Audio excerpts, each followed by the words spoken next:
Cancelé mi boda con un millonario cuando descubrí lo que hacía con el dinero. Cuando conocí a Andrés, juré que el universo finalmente se había apiadado de mí. Era el tipo de hombre que parecía salido de una novela romántica, traje impecable, sonrisa segura y una mirada que te hacía sentir que el mundo se detenía. Lo conocí en una conferencia de emprendimiento, y recuerdo perfectamente que me ofreció un café, aunque luego descubrí que tenía un cupón digital para pagar la mitad. En ese momento me pareció un detalle gracioso, incluso tierno. Yo trabajaba como diseñadora independiente, así que me sorprendió cuando un empresario como él se interesó en mí. Me decía que admiraba mi independencia y mi forma de ver la vida.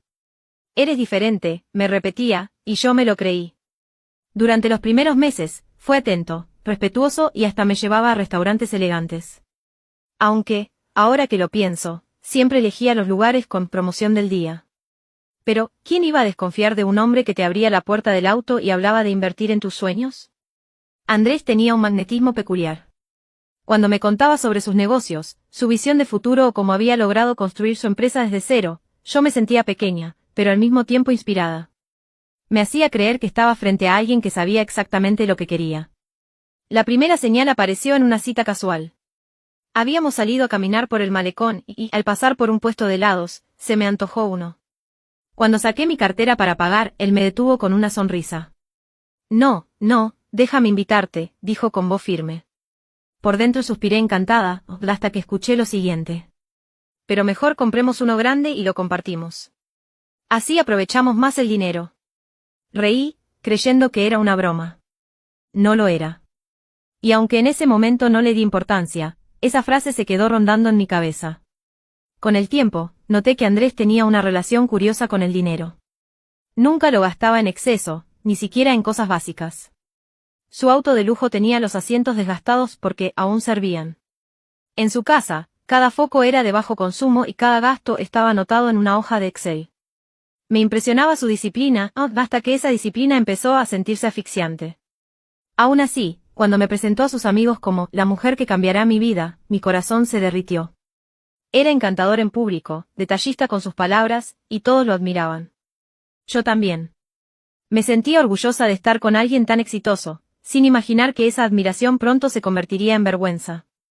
Esa noche, al llegar a casa, me miré en el espejo con una sonrisa tonta. Pensé que, por fin, había encontrado a alguien con quien construir un futuro sólido. No sabía que ese futuro sólido venía con una contabilidad estricta y un precio emocional que pronto descubriría. Por ahora, solo era una mujer enamorada, y felizmente ciega ante las señales que ya estaban allí, tan visibles como el brillo ausente de aquel anillo que aún no existía. Los primeros meses con Andrés fueron una mezcla entre emoción y desconcierto. Era increíblemente organizado, y aunque eso al principio me parecía una virtud, pronto empecé a notar que su organización rozaba lo obsesivo. Una tarde, mientras almorzábamos en un restaurante, el mesero trajo la cuenta y la dejó frente a él. Andrés sacó su teléfono y con una precisión que me dejó sin habla, abrió una calculadora. A ver, tú pediste el salmón, ¿verdad? Y yo la pasta, pero la entrada la compartimos. Entonces, a ti te toca el 53,7%. Me dijo con total naturalidad. ¿Perdón? Pregunté, pensando que estaba bromeando. Sí, así es más justo. Sonrió como si acabara de resolver una ecuación brillante. No supe qué decir. Terminé pagando mi parte justa mientras fingía una sonrisa. Durante el camino a casa, traté de convencerme de que solo era una persona práctica. Pero una vocecita interna me decía que eso no era normal. Los días siguientes, su comportamiento se volvió más evidente. Me invitó al cine, antes de entrar, me pidió que compráramos las entradas por separado porque los puntos de la tarjeta se suman mejor así. Otro día, en su casa, vi que guardaba los paquetes vacíos de jabón líquido. Cuando le pregunté por qué, me respondió con orgullo. Lo lleno con agua, así duran el doble. Es un truco de optimización. Intenté reírme, pero la incomodidad se hizo cada vez más difícil de ignorar. Cada salida con él era una clase de ahorro extremo. Si íbamos a comer, buscaba cupones en 3 aplicaciones distintas. Si salíamos de viaje, solo aceptaba hospedarse en lugares donde tuviera descuentos por fidelidad. Y cuando una vez olvidé mi cepillo de dientes y compré uno nuevo en el aeropuerto, me dio una mini conferencia sobre cómo los pequeños gastos hacen grandes fugas. No puedo negar que a veces admiraba su capacidad para administrar. Pero, en el fondo, empezaba a sentir que su vida giraba en torno al dinero, no a disfrutarlo. Y lo peor, esa mentalidad empezaba a infiltrarse en nuestra relación. Un día le preparé la cena en mi departamento. Lo hice con cariño, con vino y velas. Cuando se sentó, sonrió satisfecho, pero luego revisó el empaque del vino y dijo: ¿Sabías que este cuesta el triple en comparación con otro de igual sabor? Te puedo enseñar a comprar mejor. Sentí como la emoción se desvanecía. La cena perdió sabor y mi corazón, brilló. Esa noche, mientras él hablaba sobre inversiones, yo lo observé y pensé, ¿y si esta obsesión nunca se detiene? ¿Y si el amor también se convierte en un gasto que debe justificar? Sin embargo, no me atreví a enfrentar la realidad. Me aferré a la idea de que todos tienen defectos, y que el amor, de alguna manera, puede pulirlos.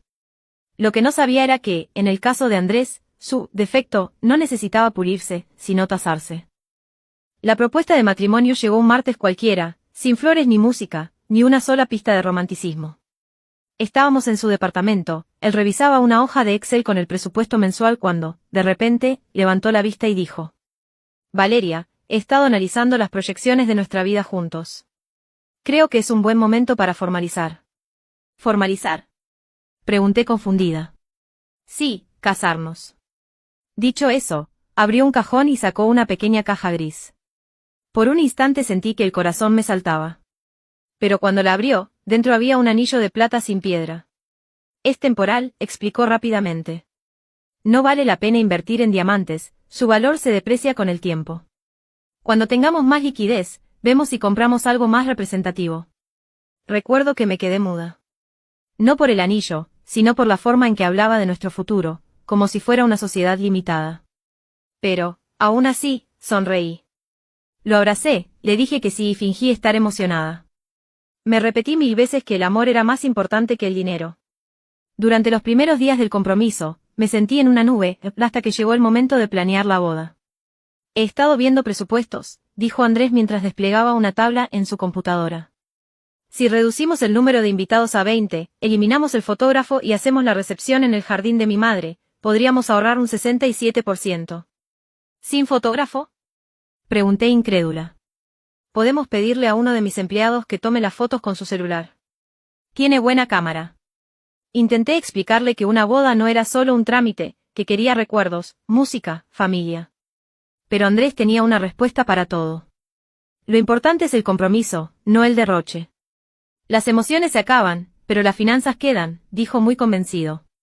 Poco a poco, cada ilusión se fue desmoronando.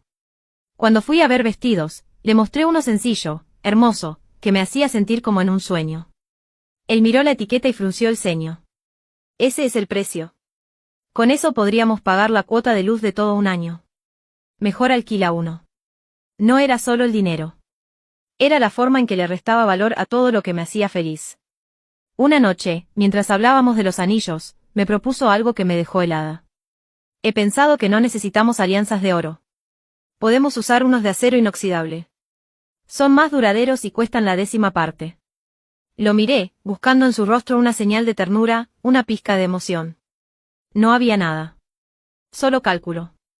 Esa noche, al acostarme, lo miré dormir y pensé, esto es lo que quiero. Un matrimonio donde el amor se mida en porcentajes. Pero enseguida vino la culpa. Tal vez yo era la superficial. Tal vez él solo era prudente. Lo que no sabía era que la prudencia de Andrés estaba a punto de convertirse en una trampa emocional. A medida que se acercaba la fecha de la boda, Andrés parecía más preocupado por el presupuesto que por nosotros. Cada conversación giraba en torno a gastos, ahorros y rendimiento de inversión. El amor, la ilusión o los planes de vida juntos parecían simples adornos prescindibles. Una tarde, mientras revisábamos la lista de invitados, sacó un documento del maletín y lo puso sobre la mesa con toda seriedad. Antes de seguir, quiero que revises esto, dijo. Tomé el papel. Al leer las primeras líneas, sentí un frío recorrerme la espalda, era un acuerdo prenupcial. ¿Qué es esto? Pregunté, aunque ya lo sabía. Solo una formalidad. Establece que, en caso de separación, ninguno podrá reclamar bienes del otro. También especifica que los gastos del hogar serán divididos equitativamente. 50 y 50. Lo miré, incrédula. Me estás diciendo que, aunque tú ganas 10 veces más que yo, igual debo pagar la mitad de todo. Exacto. La igualdad es fundamental, ¿no? Respondió con total naturalidad. Me quedé sin palabras. Intenté razonar con él, decirle que el matrimonio era un equipo, no una sociedad con cláusulas.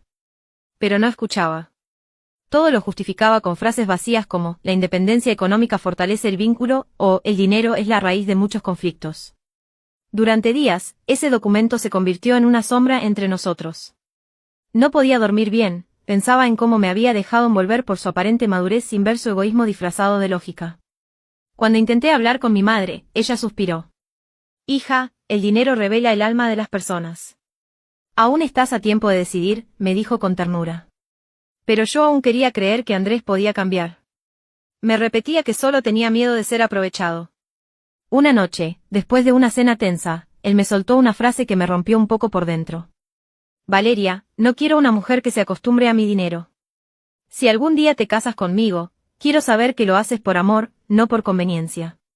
¿Y tú te casas conmigo por amor o por ahorro? Respondí, sin poder contenerme. Hubo un silencio largo. Me miró molesto y cambió de tema, como si nada hubiera pasado. Esa fue la primera vez que pensé en cancelar todo. Pero luego recordé cuánto había invertido emocionalmente en él. Había presentado a Andrés a mi familia, había hecho planes, soñado con un futuro que ahora parecía una caricatura. Intenté justificarlo, tal vez ser tacaño era su forma de protegerse, de no repetir errores del pasado. Pero cuanto más lo pensaba, más me dolía. Su protección era una muralla, y yo estaba del otro lado, tratando de tocarlo sin conseguirlo. Esa noche, mientras firmaba el documento con manos temblorosas, supe que algo dentro de mí se había quebrado. No el amor, aún. Pero sí la ilusión. Y las ilusiones, cuando mueren, dejan un silencio más caro que cualquier factura. Faltaban solo 3 semanas para la boda. Todo estaba organizado, o al menos eso decía Andrés, porque la palabra organizado para él significaba controlado hasta el último centavo. Yo, en cambio, ya no sentía emoción alguna. Cada decisión era una pelea, cada detalle, una negociación. Una tarde fuimos juntos a elegir el pastel de boda. Yo soñaba con algo sencillo pero elegante, con flores naturales y un sabor que dejara huella. La pastelera nos mostró un diseño precioso. Andrés lo miró apenas 2 segundos antes de decir: ¿Cuánto cuesta? Ella respondió con una sonrisa amable. Eso es ridículo. Podemos comprar uno en el supermercado y ponerle una decoración encima. Nadie notará la diferencia. Quise protestar, pero su tono tajante me dejó callada. Mientras él discutía con la mujer sobre precios y tamaños, yo solo pensaba, ¿cuándo se volvió esto una transacción? Más tarde, cuando hablamos del vestido, fue aún peor. Yo había encontrado uno que me hacía sentir hermosa, liviana, casi como una versión más segura de mí misma. Le mostré una foto con ilusión, pero la destruyó en segundos. Valeria, ese vestido cuesta más de lo que vale un televisor de 60 pulgadas. ¿Para qué gastar tanto por unas horas? Porque es mi boda, le respondí con voz temblorosa. Tu boda también es mi gasto, replicó con una frialdad que me partió el alma. Esa noche discutimos. Yo le dije que estaba cansada de sentir que todo se reducía a números. Él me acusó de ser emocional y despilfarradora. Cuando le pedí que me hablara con cariño, me miró como si no entendiera el concepto. El colmo llegó 2 días después, cuando propuso algo que rayaba en lo absurdo. Podríamos pedirle a los invitados que traigan sus propios cubiertos. Así reducimos el alquiler del menaje. Lo miré sin poder creerlo. ¿Estás hablando en serio? Totalmente. Es práctico y ecológico. No, Andrés. Es humillante. Por primera vez, levanté la voz. Me temblaban las manos, el pecho me ardía. Él intentó calmarme, pero ya era tarde. Algo dentro de mí había explotado. ¿Sabes qué? No quiero casarme contigo, dije, apenas consciente de mis palabras. Estás exagerando. Solo estoy siendo responsable. No, estás siendo miserable. Y no hablo de dinero, hablo de alma. Me levanté, dejé el anillo sobre la mesa y salí de su casa. Caminé sin rumbo durante horas, llorando sin lágrimas, con una mezcla de rabia y alivio que nunca había sentido. Cuando llegué a mi departamento, me miré al espejo y apenas me reconocí. Había estado intentando ajustar mi corazón al tamaño de su bolsillo. Pero el amor no se contaba en billetes. Por primera vez, sentí que me había liberado de algo que me estaba consumiendo. La boda estaba cancelada.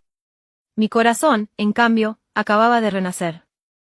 Los días posteriores a la cancelación de la boda fueron una mezcla de silencio, alivio y confusión.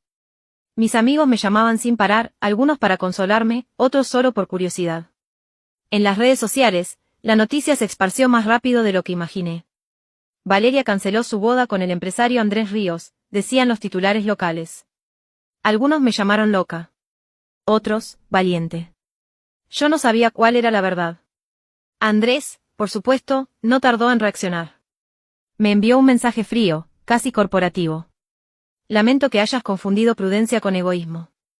No todos entienden la responsabilidad financiera. Después de eso, empezó a contar su versión a quien quisiera escucharlo. En su historia, yo era la mujer caprichosa que no soportó un hombre previsor. Me dolió, no voy a mentir. Pero algo dentro de mí ya no se quebraba. Había aprendido a reconocer la paz que llega cuando decides no seguir justificando lo injustificable. Al principio, tuve miedo.